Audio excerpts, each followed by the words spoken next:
ಮೈಸೂರಿನಲ್ಲಿ ಉದಯಗಿರಿ ಗಲಭೆಯ ಕಿಚ್ಚು ಆರ್ತಾನೆ ಇಲ್ಲ. ಈ ಉದಯಗಿರಿಯಲ್ಲಿ ಆಗಿದ್ದಂತಹ ಗಲಭೆಗೆ ಸಂಬಂಧಪಟ್ಟಂತೆ ಆಕ್ರೋಶ ಕಡಿಮೆಯಾಗ್ತಾನೆ ಇಲ್ಲ. ನಾಳೆ ಮೈಸೂರು ನಗರಾದ್ಯಂತ ನಿಷೇಧ ಹೇರೋದಕ್ಕೆ ಅಂತ ನಿರ್ಧಾರ ಮಾಡಲಾಗ್ತಾ ಇದೆ. ನಿಷೇಧಾಜ್ಞೆ ಜಾರಿ ಮಾಡೋದಕ್ಕೆ ನಿರ್ಧಾರ ಮಾಡಲಾಗಿದೆ.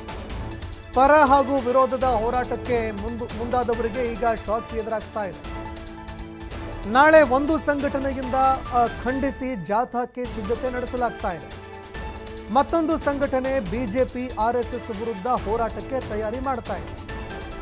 ಆದರೆ ಎರಡೂ ಸಂಘಟನೆಗಳಿಂದಲೂ ಅನುಮತಿ ಸಿಗದ ಕಾರಣದಿಂದಾಗಿ ಎರಡೂ ಸಂಘಟನೆಗಳಿಗೂ ಅನುಮತಿ ಕೊಡದಂತಹ ಪೊಲೀಸರು ನಿಷೇಧಾಜ್ಞೆ ಜಾರಿ ಮಾಡಿ ಕಮಿಷನರ್ ಸೀಮಾ ಲಾಟ್ಕರ್ ಆದೇಶ ಹೊರಡಿಸಿದ್ದಾರೆ. ಒಂದು ವೇಳೆ ಎರಡೂ ಕಡೆಯವರು ಹೋರಾಟ ಮಾಡಿದ್ದೇ ಆದರೆ ಮತ್ತೆ ಇಲ್ಲಿ ಸಮಸ್ಯೆ ಎದುರಾಗುವಂತಹ ಸಾಧ್ಯತೆ ಇದೆ. ಇದೇ ಕಾರಣಕ್ಕಾಗಿ ಯಾವುದೇ ರೀತಿಯಲ್ಲೂ ಕೂಡ ಹೋರಾಟಕ್ಕೆ ಅವಕಾಶ ಇಲ್ಲ ಅಂತ ಈಗ ನಿಷೇಧಾಜ್ಞೆ ಜಾರಿ ಮಾಡೋದಕ್ಕೆ ಅಂತ ಪೊಲೀಸ್ ಅಧಿಕಾರಿಗಳು ನಿರ್ಧಾರ ಮಾಡಿದ್ದಾರೆ. ಪೊಲೀಸ್ ಕಮಿಷನರ್ ಆಗಿರುವಂತಹ ಸೀಮಾ ಲಾಟ್ಕರ್ ಅವರು ಇದಕ್ಕೆ ಸಂಬಂಧಪಟ್ಟಂತೆ ಆದೇಶ ಹೊರಡಿಸಿದ್ದಾರೆ. ಯಾಕಂದರೆ ಒಂದು ಸಂಘಟನೆ ಈ ಘಟನೆಯನ್ನು ಖಂಡಿಸಿ ಜಾಥಾ ನಡೆಸೋದಕ್ಕೆ ಅಂತ ಸಿದ್ಧತೆ ಮಾಡ್ತಾ ಇದೆ. ಮತ್ತೊಂದು ಕಡೆ ಒಂದು ಸಂಘಟನೆ ಬಿಜೆಪಿ ಮತ್ತು ಆರ್ಎಸ್ಎಸ್ ವಿರುದ್ಧ ಹೋರಾಟ ಮಾಡೋದಕ್ಕೆ ಅಂತ ತಯಾರಿ ಮಾಡ್ಕೊಳ್ತಾ ಇದೆ. ಹೀಗಾಗಿ ಎರಡೂ ಕಡೆಯವರಿಂದ ಹೋರಾಟ ಆಗೋದ್ರಿಂದಾಗಿ ಕ್ಲಾಸಸ್ ಆಗುವಂತಹ ಸಾಧ್ಯತೆ ಇದೆ. ಮತ್ತೆ ಗಲಭೆ ಉಂಟಾಗುವಂತಹ ಸಾಧ್ಯತೆ ಇದೆ. ಇದೇ ಕಾರಣಕ್ಕಾಗಿ ಈಗ ಪೊಲೀಸ್ ಅಧಿಕಾರಿಗಳು ಹೋರಾಟಕ್ಕೆ ಅನುಮತಿ ಕೂಡ ಕೊಟ್ಟಿಲ್ಲ. ಇದರ ಹೊರತಾಗಿಯೂ ಕೂಡ ನಾಳೆ ಹೋರಾಟಗಳಾಗುವಂತಹ ಸಾಧ್ಯತೆ ಇರೋದರಿಂದಾಗಿ ನಿಷೇಧಾಜ್ಞೆ ಜಾರಿ ಮಾಡಿ ಆದೇಶ ಹೊರಡಿಸಲಾಗಿದೆ. ಈ ಬಗ್ಗೆ ಮತ್ತಷ್ಟು ಮಾಹಿತಿ ಕೊಡ್ತಾರೆ ಪ್ರತಿನಿಧಿ ಪುನೀತ್. ಫೋನ್ ಸಂಪರ್ಕದಲ್ಲಿ ಜಾಯ್ನ್ ಆಗಿದ್ದಾರೆ. ಪುನೀತ್, ಮೈಸೂರಿನ ಉದಯಗಿರಿಯ ಒಂದು ವಿಚಾರಕ್ಕೆ ಸಂಬಂಧಪಟ್ಟಂತೆ ಈ ಬೆಂಕಿಯನ್ನು ನಂದಿಸಬೇಕು ಅನ್ನುವಂಥದ್ದು ಯಾರ ಒಂದು ಇಚ್ಛೆಯೂ ಇಲ್ಲದಂತೆ ಕಾಣ್ತಾ ಇಲ್ಲ. ಒಂದೆಡೆ ರಾಜಕೀಯ ಲಾಭ, ಮತ್ತೊಂದೆಡೆ ಕೆಲವು ಸಂಘಟನೆಗಳ ಒಂದು ಹೋರಾಟದ ಒಂದು ವಿಚಾರ, ಮತ್ತೊಂದೆಡೆ ಅನೇಕ ರಾಜಕೀಯ ನಾಯಕರ ಒಂದು ಸ್ವಾಭಿಮಾನದ ವಿಚಾರ. ಹೀಗಾಗಿ ನಾಳೆ ಮತ್ತೆ ಗಲಭೆ ಆಗುವಂತಹ ಸಾಧ್ಯತೆಗಳ ಹಿನ್ನೆಲೆಯಲ್ಲಿ ಪೊಲೀಸ್ ಅಧಿಕಾರಿಗಳು ಏನೆಲ್ಲ ಕ್ರಮ ಕೈಗೊಂಡಿದ್ದಾರೆ ಅಂತ?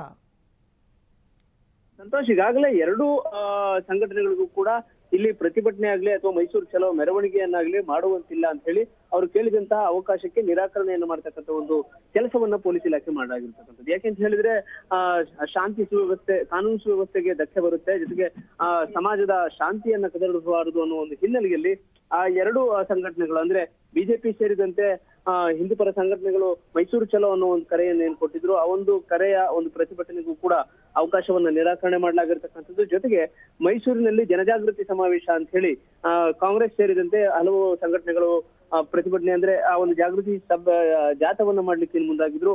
ಆ ಒಂದು ಕಾರ್ಯಕ್ರಮಕ್ಕೂ ಕೂಡ ಅವಕಾಶವನ್ನು ನೀಡತಕ್ಕಂಥದ್ದಕ್ಕೆ ಅವಕಾಶವನ್ನು ಕೊಟ್ಟಿರ್ಲಿಲ್ಲ. ಈಗ ಪೊಲೀಸರು ನಿರಾಕರಿಸುವಂತ ಒಂದು ಕೆಲಸವನ್ನು ಮಾಡಿದ್ರು. ಜೊತೆಗೆ ಹೆಚ್ಚಿನದಾಗಿ ಇದನ್ನು ಮೀರಿಯೂ ಕೂಡ ಪ್ರತಿಭಟನೆ ನಡೆಯುವಂತಹ ಒಂದು ಸಾಧ್ಯತೆಗಳು ಇರತಕ್ಕಂತ ಒಂದು ಹಿನ್ನೆಲೆಯಲ್ಲಿ ಈಗ ನಾಳೆ ನಿಷೇಧಾಜ್ಞೆಯನ್ನ ಏರ್ತಕ್ಕಂಥ ಒಂದು ಕೆಲಸವನ್ನು ಮಾಡಲಾಗಿರ್ತಕ್ಕದ್ದು.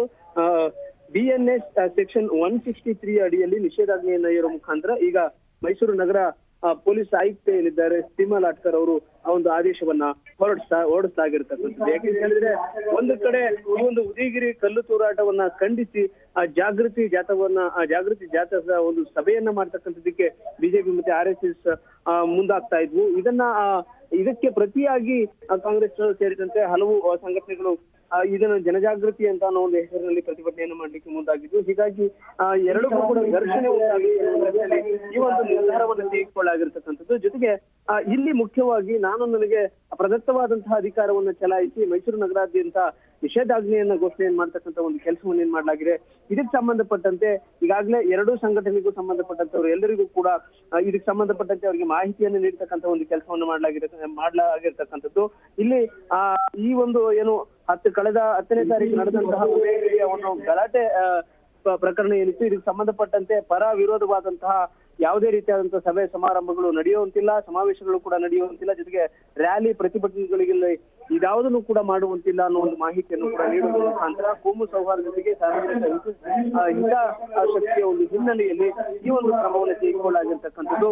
ಅಂದ್ರೆ ಇವತ್ತು ಮಧ್ಯರಾತ್ರಿಯಿಂದ ನಾಳೆ ಮಧ್ಯರಾತ್ರಿಯವರೆಗೂ ಕೂಡ ನಿಷೇಧಾಜ್ಞೆ ಜಾರಿಯಲ್ಲಿರುತ್ತೆ. ಯಾವುದೇ ಪ್ರತಿಭಟನೆಗಳಿರಬಹುದು, ಯಾವುದೇ ಸಮಾವೇಶ, ಜಾಥಾ ಯಾವುದಕ್ಕೂ ಕೂಡ ಅವಕಾಶ ಇರೋದಿಲ್ಲ ಅನ್ನೋ ಒಂದು ಆದೇಶವನ್ನ ಈಗ ಮೈಸೂರು ನಗರ ಪೊಲೀಸ್ ಆಯುಕ್ತರು ಹೊರಡಿಸಿರ್ತಕ್ಕಂಥದ್ದು. ಪ್ರಮುಖವಾಗಿ ಈ ಒಂದು ಉದಯಗಿರಿಯ ಕಲ್ಲು ತೂರಾಟ ಪ್ರಕರಣ ಏನಿತ್ತು, ಈ ಒಂದು ಘಟನೆ ಏನಿತ್ತು, ಇಡೀ ಧನ್ಯವಾದಗಳು ಪುನೀತ್ ನಿಮ್ಮೆಲ್ಲ ಮಾಹಿತಿಗೆ.